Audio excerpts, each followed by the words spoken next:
for the fathers, how do you show up? So not only is there no manual to parenting, a lot of us don't have a blueprint. We grow a parent, it takes a village to raise a child. But once you are finally out of that child phase, you need your own village. Do you have the safe space?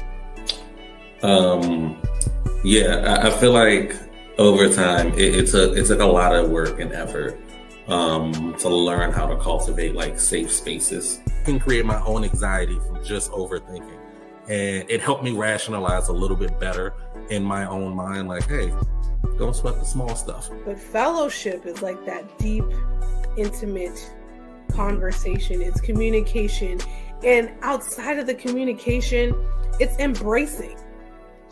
I need some friends or some family to tell me, hey, listen, you're going to get through this. Hello, everyone. I am so glad to be back. This is pre-recorded. So I hope everyone is settled or getting settled in, and we are just going to go right into this. It's not going to be a long one. I know usually you see me for about an hour, but this one's going to be real quick because this is just introduction. This is just hello, hi, we're back, we're excited. Everything is everything, you know. I'm just really excited to be back here. I've been doing this in other spaces, but I really miss reaching out to, I don't want to say my fans. That sounds so weird, Jermaine. You don't have fans. To my people, to my supports, to those who follow me, friends, family, all those in between. I just really wanted to take some time to pop up some slideshows, introduce what this series is all about. This series is called Join the Fight. I have some new faces coming. I have some old faces that are coming back. I am really excited for this because this is near and dear to my heart. I've been working, y'all. Jermaine's been working. She's been job changes and getting rid of some, still maintaining others. But anyway, I digress. So let's get into the slideshow presentation, and then you guys will see me again live and in person next week. So here we are. Fighting Chance presents Join the Series. I don't know if you guys noticed, but we have a new logo, so I hope you guys see that. Shout out to Denise. Denise is my little Pooh Bear, my little sugar. She has definitely helped with a lot of marketing, like that video you saw. That's just one of the videos. We're gonna bring up some more videos, but she edited that and she gave me a new logo. So hey Denise, if you're watching this right now or on rebroadcast, hello. Anyway, episode 1, entering into the ring. And this is episode 1 of Join the Fight series. So introduction, I mean, you guys know me. I just, instead of giving you like a paragraph like I usually do, let's just do some like little bullet points of who I am, what I'm about. As you know, I am a licensed mental health counselor. That just means I spend a lot of money and a lot of time in school to get those letters. I am a mentor. I am a youth leader. I am a wellness coordinator through the Preach Girl community. Hey, Christina. Hey, Preach Girls, if you're watching. I am also a mental health strategist. This is a new title that I have now taken on. I enjoy doing it. I love, helping programs and whoever really push their mental health initiative. And this is so exciting. This is what I realized, this is it. As you know, I am a minister and I am a teacher, not like academic teacher, but I do Sunday school and stuff like that. And I just love teaching. In case you haven't noticed, this is what we're doing. The mission for Join the Fight series. Join the Fight series seeks to facilitate conversations or discussions about our personal struggles, drawing on the experiences of others to discover strategies for overcoming our toughest battles. All of that to say, I am bringing on people who we're going to have discussions, and we're going to be talking about, struggles that they're facing, struggles that other people are facing, and then how they're overcoming, how they're going through things, how they're putting pieces back together after life shattered before them. I have some really good ones too. I'm so excited. But yeah, that's the mission. We're going to talk about a lot of things this series. 3 components. So like I said, we're going to have people on. They're going to be sharing their narratives, aka sharing their stories. My best friend's coming back, at least one of them. Y'all pray. We're going to get the other one on here. But until then, I have a best friend coming up. I have a friend coming on next year. Wow. Next week. And then I have some new faces, some colleagues of mine that are coming to share their stories. These stories are great. And I am just like really excited. I don't know how many times I'm going to say that today, but I am going to overemphasize the fact that I'm really excited for this. And then we're going to have open, honest discussions. And when I say honest, you know me, I like to dig. I like to talk about those things that other people are shying away from naturally, because I really feel like there's a lot that needs to be said, a lot that needs to be understood. And we have to disrupt the systems that exist. Because if we don't disrupt it, how are we influencing change? What are we doing? And then the development of skills and strategies. So one thing that I am making sure I am intentional about, not just with this series, just in my life in general, is that we're not just saying, hey, here's the problem. Hey, let's talk about what you're feeling. But really, like, if we're not developing skills, if we're not developing strategies, if we're not changing mindsets, if we're not working on what perceptions are shaping our behaviors and how we can utilize those things to navigate these unknown places and painful places. Like, it's one thing to know where you've been. It's one thing to know where you are. And of course, it's another thing to know where you're going. But like, do you have the skill sets for each of these stages? Because one thing I am learning, and I've seen a meme for it, is we're either going into a trial or a storm, in the middle of a trial or a storm, and then we're coming out of one. And so regardless of what stage you're in, all 3 stages require certain skills, certain mindsets, certain beliefs, whatever it takes, like integrity and resilience and forgiveness and appreciation. Like, there's so many things that are necessary in all 3 of those stages, because the preparation stage, which is before we get into one, that requires some skills, believe it or not, because it's like, whew, I'm about to go. As an athlete, like, the preparation stage matters, because this is where you strengthen your skill sets. It's like, okay, let me get my mind right. Like, if I'm at practice for volleyball, I'm mentally, emotionally preparing for the game. The game is the storm, right? Do I know the other team that well? No. Do I mess up? Yes. Does my teammates mess up? Yes. Do they mess up? Yes. But in that moment, I have to have the skills to be like, all right, how are we going to do this? How are we going to deal with this? And then the recovery period. That's the final stage. That's the coming out of the thing stage. The recovery period is where I find myself talking to my clients a lot about, because I've had some clients for 4 years now, believe it or not. And, they're leveling out. Their storms aren't as intense. And even if they are, they have the skill sets. Now, another part of stages of change is like the maintenance stage, right? So now it's like, how do we maintain this thing? Like, what have we learned? What happened when we were in the storm? And how do we regroup and prepare for the next thing? Because literally, that's what life is. We can have peace at all 3 stages if we trust the Lord enough and if we have the right type of skills.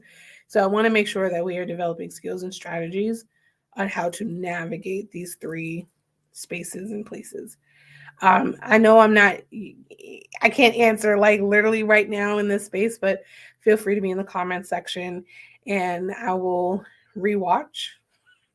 I don't like rewatching myself because it's just like, girl, I am my biggest critique. I'm like, oh, your hair looked crazy and you were doing this too much and you weren't Englishing right. See, that's not even a word. You weren't doing words. It's not a thing. So I don't really like to watch myself. But I will try to answer questions. So if you have any questions, comments, just saying hello, throw it in the chat and I'll be sure to respond to you. Why the fight? So obviously the name of my LLC, or God's LLC, that he has for some reason entrusted me to steward over, it's called the Fighting Chance Counseling Services. Now, a Fighting Chance is a spin off of, because I am from Brockton, City of Champs, boxer pride. So boxers are fighters. Rocky Marciano's from Brockton, yada, yada, yada. But then I also believe that my life story has been, everyone deserves a fighting chance to make it.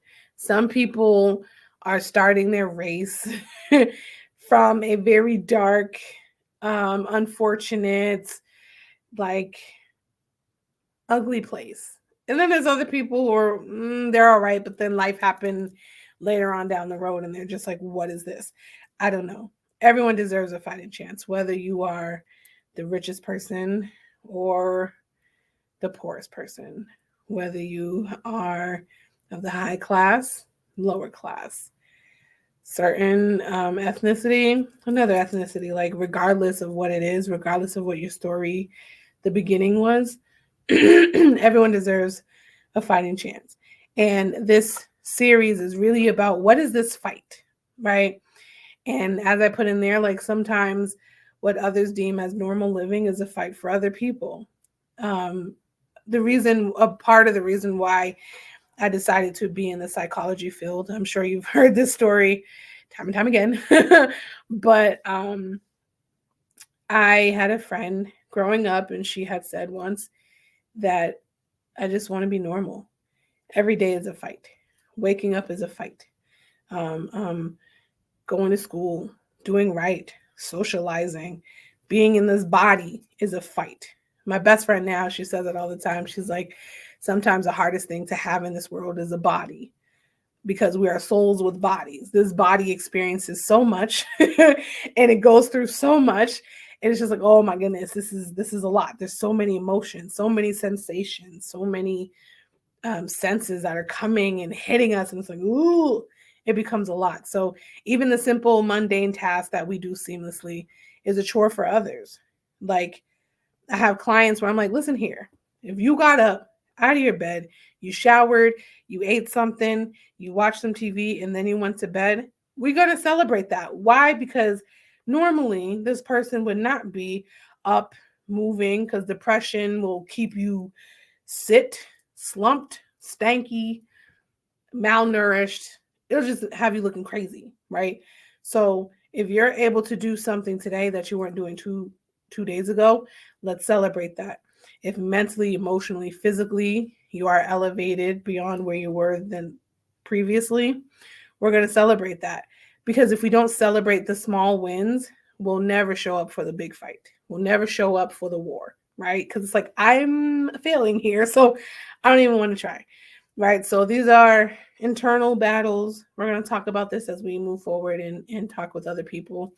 These internal battles, when my mind and my heart are not at peace. Sometimes they're warring against each other, right? The Bible talks about it. And it's hard when externally there's things happening and you're like, I can't control that. But when internally you're fighting against yourself, you're fighting your thoughts, you're fighting these feelings, you're trying to get rid of all of these things, and it's hurting and it's bothersome and you're struggling. Yes, these are internal battles. It's not just what happens externally, but how we interpret it and how we personalize it. And that part is extremely hard. Let's call a spade, right? If someone for 5 years was telling me I'm ugly, I have internalized that thing. And now my vision has become their word. Their words have become my vision and my reality. Now I don't think I'm pretty because for 5 years, people have been telling me I'm ugly, right? They're long gone. They're over there living their life, doing whatever it is that they're doing, but their words manifested. And now I'm living that thing, and that has become my truth. That's what happens, unfortunately, all the time. Someone's perception of us, someone's words to us, we internalize it, we essentially embody it. And that's why, yeah, I'm gonna get churchy. It's welcome back. This is why, the Bible talks about the power of life and death is in your tongue, right? Because it is, if God created with words, if we have God's spirit living on the inside, that means my words can create my reality. So therefore, it's not just my words, it's just words in general. My best friend makes fun of me all the time because he's like, Jermaine, words matter. Isn't that what you're always saying? And it's like, absolutely. So if you're not talking nice to yourself, how do you expect nice things to happen? If you don't believe well, how can you become well, right? Disruptions to the system, trauma, external things disrupt our systems, right? Our nervous system, our paranervous system, all of those lovely psychology terms, which is basically saying when something externally comes in that's not supposed to be there, it disrupts what's happening. And if we're not emotionally intelligent, and if we don't have those skill sets and strategies like I talked about, it disrupts our system. It disrupts the way that we look at ourselves, the way that we function in the world. It's tough stuff, right? Emotional imbalances, like I said, something on the inside is not in alignment. It's one thing if I don't align with somebody else, because that's fine. I can only control me. I can't control them. But the thing that I can't control in this body of mine, if there's an imbalance, if things are not aligned, I am fighting against myself day in and day out. And this is why it is called the fight. Join the fight, because maybe this isn't your story. Maybe you are a friend who is, or a family member that is dealing with someone or working with someone who is struggling. I don't believe that anybody can go in this life without having a fight. So maybe you're like, I'm good right now. Just remember the 3 stages: preparation, in it, or recovery. So we're in there somewhere. So even if you're in your recovery stage and you're like, Jermaine, I'm good, prepare for the next fight. Because there will be a fight. And who knows? Things linger. There's a residue. So even though we say like, whoa, came out of that, I was being tested and tried. That's a lot. I mean, if you look in the Bible, there's a lot of people who after, like I always think about the story of Elijah, who had one of his greatest victories on Mount Carmel with the prophets of Baal. And like right after heard that Jezebel's coming for him, ran into a cave scared. How do you have one of these huge victories and then 2 seconds later you're like, nope, no, I'm alone. I can't do this. Like, really? We have those moments. Why? Because we are humans. And again, like my best friend said, we have a body. And this body feels. So life's curveballs. Life happens to all of us. And what I've always said is life is an equalizer. Meaning I may have had the best upbringing. I may not have had one trauma, one instance where someone bullied me or mentally I wasn't happy. My family was intact. We lived well. That's great. However, life happens and it throws us a curveball. Someone passes away. We get into car accidents. We get pregnant at an early age. Our kids don't do what we wanted them to do. And now it's like, I taught you better. What is happening? What do we do when the unexpected happens, right? What I love about this slide is that it speaks to a lot of things that maybe we know, but now we have language for. So you can either react or respond. A reaction is like pure impulse, pure instinct. There was very little thought, very little logic applied. That's a reaction. That's when if someone like you're on your way of being redeemed and the Lord is yet working on you, someone come at you out the side of the neck and like you just have this reaction, like you just want to backhand somebody. Maybe that's not you, I'm just saying. Or someone talk about your mama and you ready to fight, right? Those are reactions. Those don't have any logic. Like you said the right word at the right time. Let's go, right? That's a reaction. Responding is, ooh, all right, devil, I see what you're doing. No. We're not going to do that. We're going to calm down. If we got to sit on our hands, if we got to take some deep breaths, if we got to rub our hands so that they don't clench and make a fist, release some tension in our body, we can now respond from a different stage.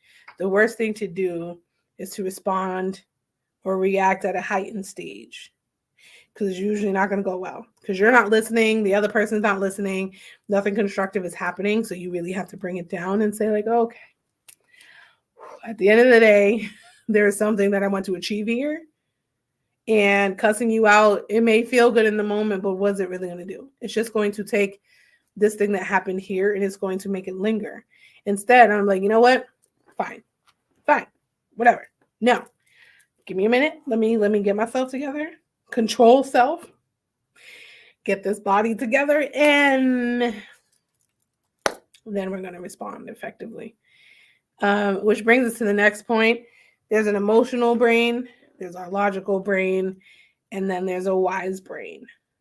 Now, logical brain, as you can imagine, is I've thought about it, I've contemplated it, I've strategized and broken down, I've examined, I've analyzed, and then I'm going to respond.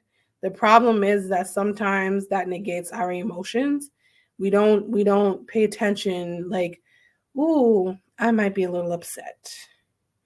Anger is a secondary emotion, so that means something preceded it. Maybe I felt embarrassed, and that turned into anger, and this is why I'm popping off. We don't do that process. Logic says something happened, there has to be a solution. Let's figure that out, and it's kind of quick, right? Then on the other end, emotions. We have those, right? We feel things. I'm a very emotional person. I feel everything, and everything I feel at like an 8, and it gets really annoying. I'm like, how do we fix this? Because I don't like feeling even if it's joy, if it's happiness, if it's peace, I feel it at an 8. If it's anger, if it's pain, if it's frustration, I feel it at an 8. And it's like, my job is not to not to react based off of emotion. Am I upset? Yeah. Should I do something about it? Sure. Am I sad? Yeah. Should I do something about it? Sure. However, this is where the wise brain comes in. It is the combination of both. It is examining the emotion, understanding the logic, and then finding an amicable, lovely decision based off of both sides. A lot of us don't do this. This is why wisdom is so vitally important to how we understand ourselves and how we react and respond to things externally and also internally. Because again, if we're disaligned in here, we have to approach ourselves with some wisdom, right?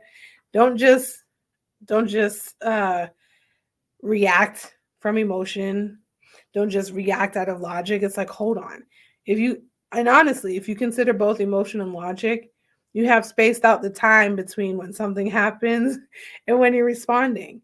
Right there already is impulse control. And again, we're developing skill sets, right? So it's like, all right, sometimes after that space of time has elapsed, you're like, I don't even need to respond. It doesn't require a response. That's something we say all the time when we're trying to teach impulse. Not everything requires a response.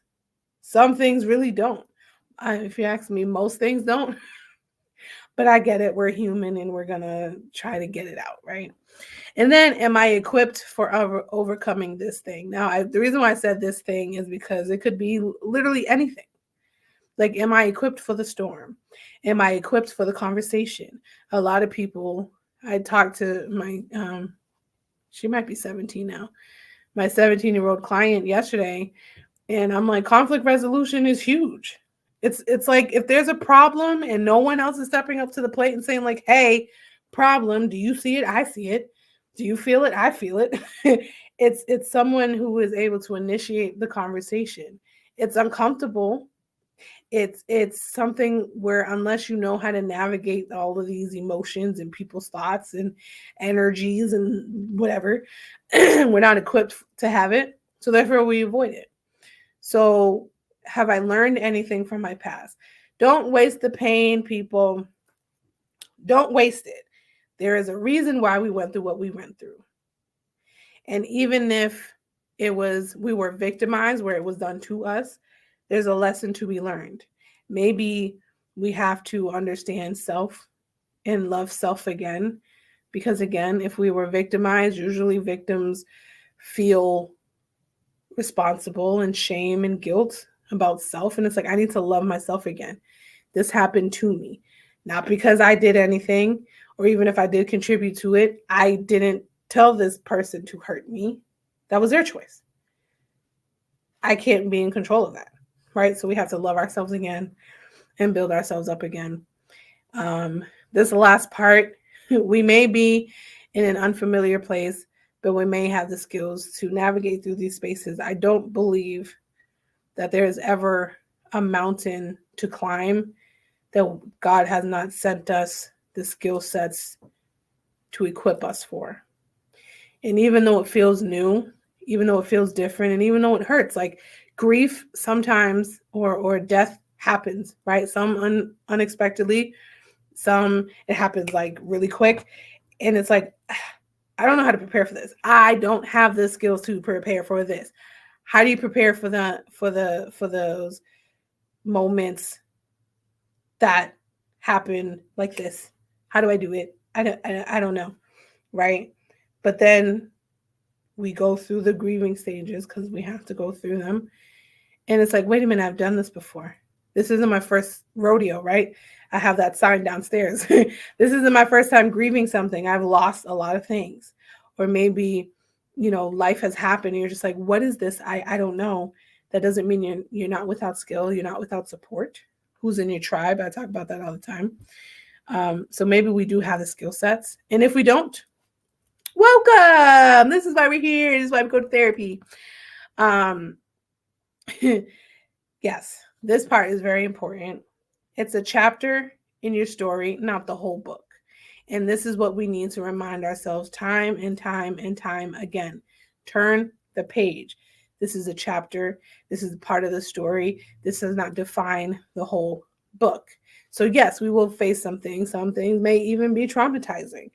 But the story doesn't end here, and it surely doesn't define where we're going, right? So the people that I'm going to have come in, again, this is going to be really quick. I think I have like one more slide. The people who are going to come in, they're going to share their stories. And, they all understand that it might require some vulnerability. And like the lovely, brave people that I love them to be, they're going to share their story. And of course, if there's ever a time where I'm digging too much, they'll let me know. But they're going to share pieces of their stories. Some of these people are still very much in it. Okay. There are some people who are in the fight, in the fire, so to speak. And they are still like, Jamae, I'm in the trenches. And I needed that because I think we have conversations a lot when people come out of stuff and they're like, that was hard. That might even sucked. That I failed in time and time again, but now I'm good. Where there are people who, when you understand their mindset of I'm in it, but I'm not giving up. I'm struggling and I'm stumbling and I'm tripping over things and it's repetitive stuff. It's not nothing new. I'm struggling with the same stuff, but I'm here and I'm showing up. Then this is a chance for them to share that. It's a chance for them to maybe we're going to talk and they're going to develop some skills based off of the conversation we have. Who knows? But stay tuned. I'm so excited. So like I said, we're done. This is going to be real quick. This is just an introduction. Hey, hello, welcome back. I'm excited that you're here. Next week's episode is with a friend. His name is Pastor Simmons, whatever you want to call him. His episode is called Battlefield of the Mind because there's just a lot that happens up here. Okay. We may look like the most well-rounded, calm, cool, collected individual, but listen, regardless of who we are, we will be tempted, we will be tested. Okay. And there's a lot of people who don't realize that, who don't talk about it, celebrities. I'm glad that mental health is a thing now, but there was a lot of times it wasn't being talked about. So I'm glad that we have people who are able to come forward, share their story, and say, like, no, I'm not okay. Haven't been okay for a while, but I'm going to get there.